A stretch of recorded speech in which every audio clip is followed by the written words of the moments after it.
आमीन, hallelujah, praise God. परमेश्वर की महिमा। कई बार हमने देखा था वचन भजन 46:1 में कि यहोवा हमारा शरण स्थान, वो हमारा बल है और संकट में आसानी से मिलने वाला हमारा परमेश्वर साये है। आमीन।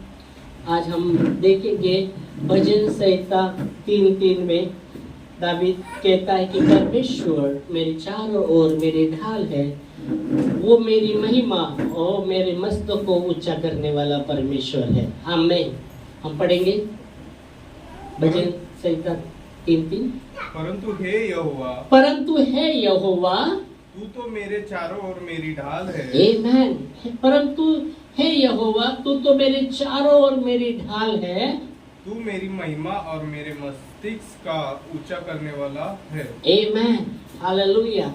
परंतु हे यहोवा तू मेरे चारों ओर ढाल है। आमीन, हालेलुया। परंतु हे यहोवा तू मेरे चारों ओर ढाल है। Praise God. ढाल का काम यही रहते है, शत्रु के वार को झेलना। ढाल का काम क्या रहता है? शत्रु का जो वार रहता है उसको झेलना, हम तक न वो पहुंचे। तो यहाँ आप देख सकते ढाल का मतलब सुरक्षा। परमेश्वर की चारों ओर हमारे सुरक्षा। वो जब कह रहा है कि परंतु हे यहोवा तू तो मेरे चारों ओर ढाल है, मतलब तू मेरी सुरक्षा है। जब अपनी सुरक्षा परमेश्वर को आपने बनाया है, हम सुरक्षित रहेंगे। जब हमने अपनी सुरक्षा परमेश्वर को माना है, हम सुरक्षित रहेंगे। जैसे यहाँ दावीद कहता है कि प्रभु परंतु हे यहोवा तू तो मेरे चारों ओर ढाल है, तू मेरे चारों ओर ढाल है। जैसे मैंने कहा ढाल का काम यही होता है कि शत्रु के जो वार रहते उसको झेलना, वो व्यक्ति तक ना पहुंचे। तो परमेश्वर जो हमारे ढाल है, परमेश्वर हमारी सुरक्षा है। हमें जानना है, हमें जानना है। Praise Lord. जब परमेश्वर जब हमारी सुरक्षा है तो हम सुरक्षित है, हम सुरक्षित है। जब परमेश्वर आपकी और मेरी सुरक्षा है तो हम सुरक्षित है। बाइबल कहती है, परमेश्वर का वचन कहता है, अगर ये नगर का यहोवा रक्षा नहीं करता तो पहरे करने का जगना व्यर्थ है। वचन में लिखा गया है।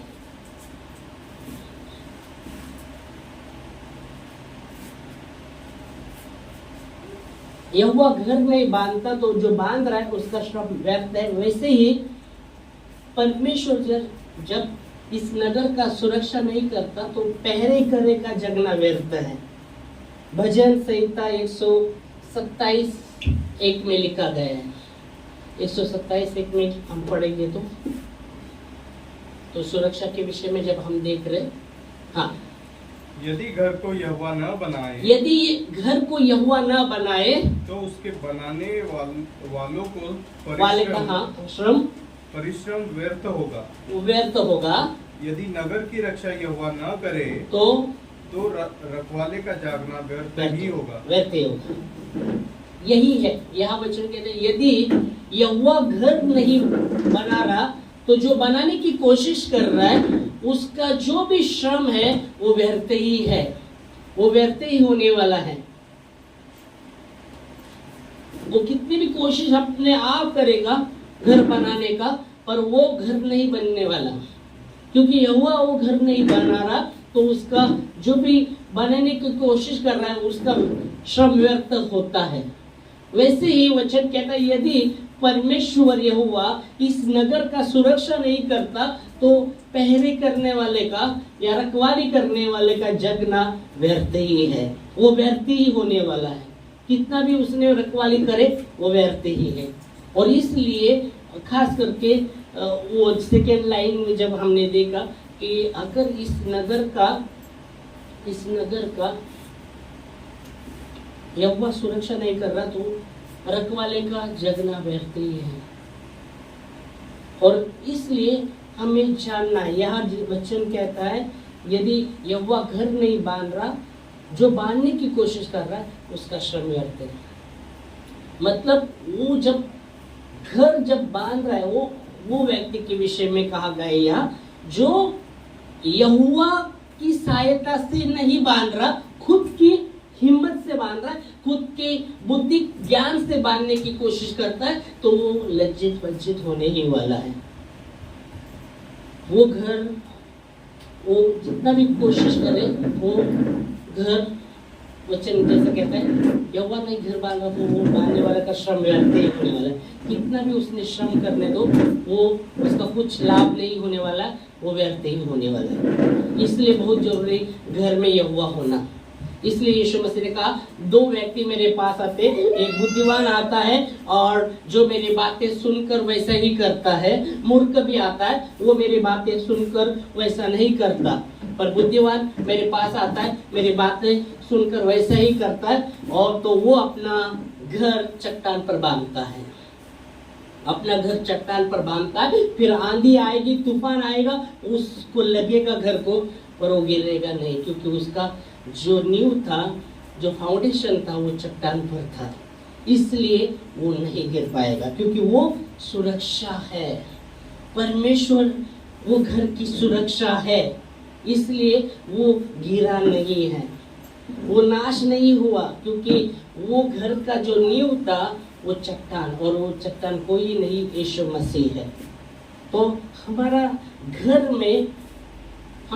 में जब हम देखते यहोवा परमेश्वर, इसलिए वचन कहता है, जो मेरे पास आता है, बुद्धिमान व्यक्ति मेरे पास आता है, और जो मैं कहता हूँ वो सुनता है और वैसा ही करता है। पर मूर्ख भी मेरे पास आता है, पर मेरे को सुनता है और वैसा वो नहीं करता, मतलब वो अपनी खुद की कोशिश कर रहा है, वो व्यर्थ है। वो घर बांधने की कोशिश कितना भी करे, उसका श्रम व्यर्थ होगा। इसी प्रकार अगर यहोवा इस नगर की रक्षा नहीं करता, तो रखवाली करने वाले का श्रम व्यर्थ ही है। और इसलिए हमें जानना है कि यहोवा हमारी सुरक्षा है। यह दावीद राजा वही कहता है कि परमेश्वर, परंतु है यहोवा तू मेरे चारों ओर ढाल है। आमीन, हालेलुया। हमें अपनी सुरक्षा परमेश्वर को मानना है। बाइबल कहती है यहोवा का नाम दूढ़गढ़ है, और धर्मी उसमें भागकर सब दुर्घटना से बचे रहते हैं, मतलब वो सुरक्षित रहेंगे। उनके वचन 18:10 में लिखा गया, यहोवा का नाम दूढ़गढ़ है, और धर्मी उसमें भागकर सब दुर्घटना से बचे रहेंगे, मतलब वो सुरक्षा है, परमेश्वर उनकी सुरक्षा है। आमीन। और यह वचन यही कहता है, दावीद राजा कहता है, परंतु हे यहोवा तू मेरे चारों ओर ढाल है। ढाल का नाम है शत्रु से, वो शत्रु के शत्रु जब आक्रमण करता है, उसके जो वो आक्रमण करता है, उसके जो व्यवहार रहते हैं उसको झेलना, वो ढाल का काम है। और इसलिए यह दावीद राजा कहते हैं कि परंतु हे यहोवा तू तो मेरे चारों ओर ढाल है। आमीन। दूसरी बात उसमें ही भजन से 3:3 में हम आते, तू मेरी महिमा, तू मेरी महिमा। दूसरी बात वहाँ का है कि परमेश्वर तू मेरी महिमा, और मेरे मस्तक, तीसरी बात मेरे मस्तक को ऊंचा करने वाला, तू मेरी महिमा। दूसरी बात है क्या, कि तू मेरी महिमा।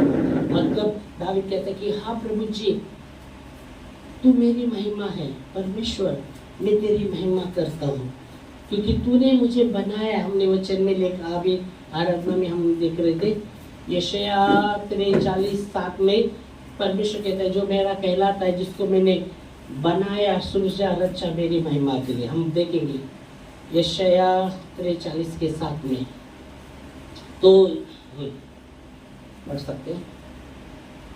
हर एक को जो मेरा कहलाता है, हर एक को जो मेरा कहलाता है, जिसको मैंने अपनी महिमा के लिए सृजा, हाँ, जिसको मैंने रचा और बनाया है। आमीन। हर एक जो मेरा कहलाता है, जिसको मैंने अपनी महिमा के लिए सृजा और रचा और बनाया। तो हमें परमेश्वर ने उसकी महिमा के लिए बनाया है। और दावीद राजा वही कहते कि परमेश्वर तू मेरी महिमा है, तू मेरी महिमा है। इसका मतलब मैं तेरी महिमा करता हूँ हर बातों में। प्रभु मैं तुझे महिमा देता हूँ, तुझे महिमा देता हूँ। हालेलुया। और बाइबल कहती परमेश्वर ने हमने उसकी महिमा के लिए बनाया है। वो कहता है मेरा जो कहलाता है जिसको मैंने वो जो मेरा कहलाता है जिसको मैंने इसलिए रचा सोचा इसलिए बनाया मेरी महिमा के लिए, उसकी महिमा के लिए परमेश्वर ने हमें बनाया है, तो उसकी महिमा हमें उसे देना ही है।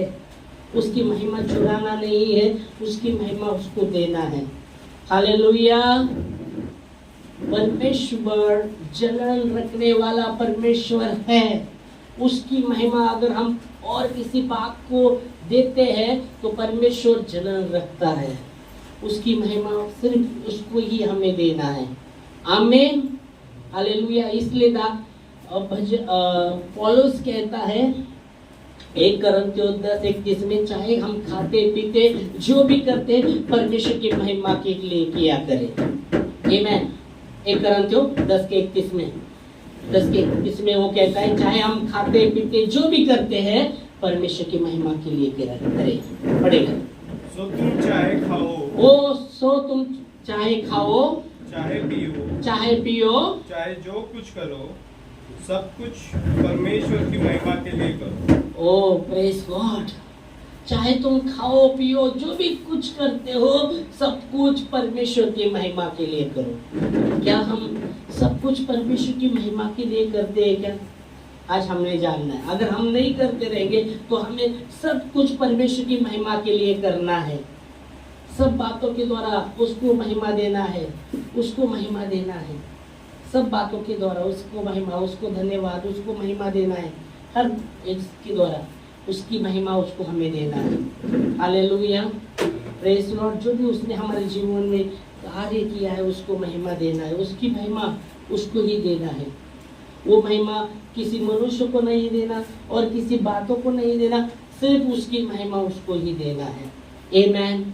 हालेलुया। बाइबल कहती है जब यूहन्ना और पतरस तीसरे पहर प्रार्थना के लिए मंदिर में जा रहे थे, बाइबल कहती है वहाँ एक व्यक्ति जन्मता ही अपंग था और सुंदर दरवाजे के पास उसको लाकर रखते थे।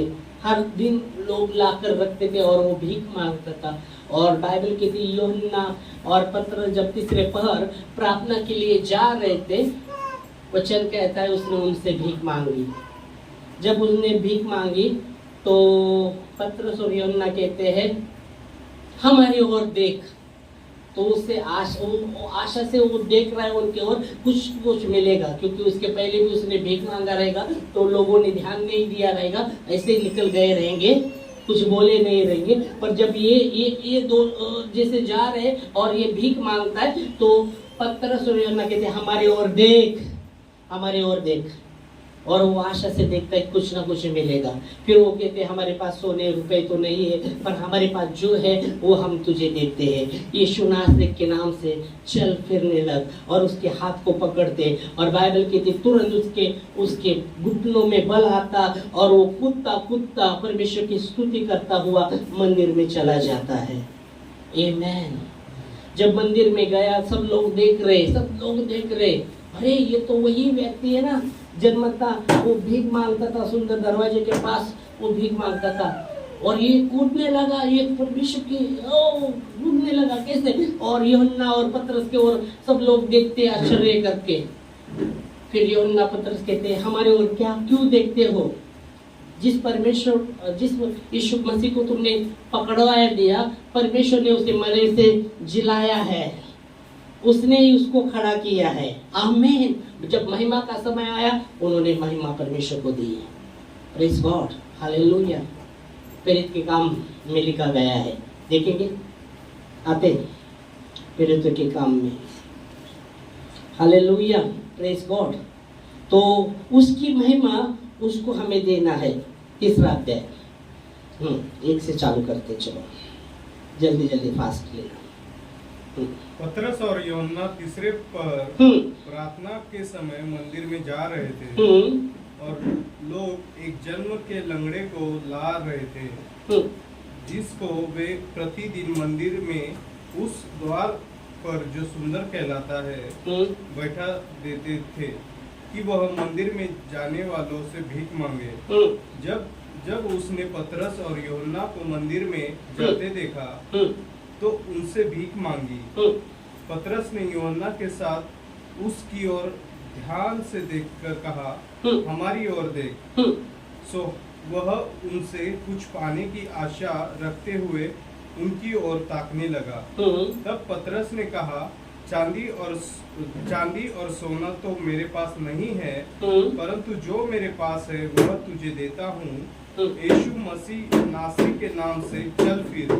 और उसने उसका दाहिना हाथ पकड़ के उसे उठाया और तुरंत उसके पाँव और टखनों में बल आ गया और वह उछलकर खड़ा हो गया और चलने फिरने लगा और चलता और कूदता और परमेश्वर की स्तुति करता हुआ उनके साथ मंदिर में गया। सब लोगों ने उसे चलते फिरते और परमेश्वर की स्तुति करते देखकर उसको पहचान लिया कि यह वही है जो मंदिर के सुंदर फाटक पर बैठकर भीख मांगता करता था।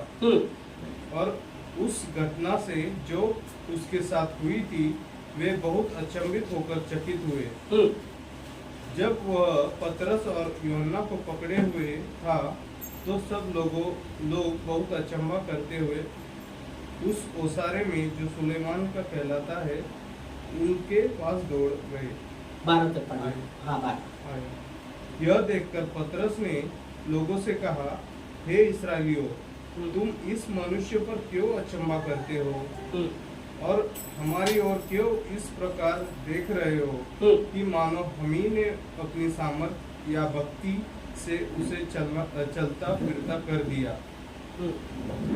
इब्राहिम और इसहाक और याकूब के परमेश्वर, हमारे बाप दादों के परमेश्वर ने अपने सेवक यीशु की महिमा की, जिसे तुमने पकड़वा दिया। और जब पिलातुस ने उसे छोड़ने का विचार किया तब तुमने उसके सामने उसका इनकार किया। तुमने उस पवित्र और धर्मी का इनकार किया और विनती की कि एक हत्यारे को तुम्हारे लिए छोड़ दिया जाए। और तुमने जीवन के कर्ता को मार डाला, जिसे परमेश्वर ने मरे हुओं में से जिलाया, और इस बात के हम गवाह हैं। आमीन। तो यह वचन यही कहता है, हम जब देखते, जब वो अचंबा करके उनके ओर देखने लगे, फिर वो कहते हैं हम हमारे ओर क्या अचंबा करके देखते हैं, या हमारे बल से नहीं हुआ। जिस परमेश्वर ने यीशु मसीह को मरे से जिलाया उसके द्वारा हुआ है। आमीन। जब महिमा का समय आया वो उन्होंने परमेश्वर की महिमा की, उसको महिमा दी। आमीन। और इसलिए दावीद राजा कहता है कि वो मेरी महिमा है, वो मेरी महिमा है, वो मेरी महिमा है। और हमें भी परमेश्वर का वचन कहता है, हम चाहे जो खाते पीते जो भी करते हो सब कुछ परमेश्वर की महिमा के लिए किया करना है। आमीन। Hallelujah, praise God. और तीसरी बात है, मेरे मस्तक को ऊंचा करने वाला परमेश्वर। बाइबल की देख लीजिए, वो पूछ नहीं पर सिर बनाएगा। आमीन। परमेश्वर हमें पूछ नहीं पर सिर बनाता है। Praise Lord. अब वो कहता है मेरे ऊंचे स्थान पर मुझे चलाता है। मेरा परमेश्वर मेरे ऊंचे स्थान पर मुझे चलाता है। वो कहता है कि परमेश्वर मेरा बलबूल है, मेरे पाँव को हरने के समान बनाता है और मेरे ऊंचे स्थान पर मुझे चलाता है। आमीन। Praise Lord. वो हमारी महिमा और हमारे मस्तक को ऊंचा करने वाला परमेश्वर है। हालेलुया। तो धन्यवाद देंगे इस वचन के लिए। तो ये वचन से 3 बातें हमको सीखने को मिलती हैं। वो हमारी सुरक्षा है, हमें जानना है कि परमेश्वर हमारी सुरक्षा है। दूसरी बात, हमें उसकी महिमा उसको देना, उसकी महिमा करना है, उसकी महिमा चुराना नहीं, उसकी महिमा सिर्फ उसको देना है। तीसरी बात, वो हमें हमारे सर को ऊंचा करने वाला परमेश्वर है। बाइबल की परमेश्वर धूल से व्यक्ति को उठाकर प्रधान के पंक्ति में बिठाता है। आमीन। हालेलुया। इस समय हम खड़े होंगे प्रार्थना में और प्रभु को धन्यवाद देंगे। Thank you Jesus. धन्यवाद प्रभु आपके वचनों के लिए जो विश्वसनीय और सच्चे हैं। जैसे हमने भजन संहिता 3:3 से लिए थे वचन को, दावीद राजा, परंतु हे यहोवा परंतु हे यहोवा तू मेरे चारों ओर ढाल, ओ तू मेरी महिमा और मेरे मस्तक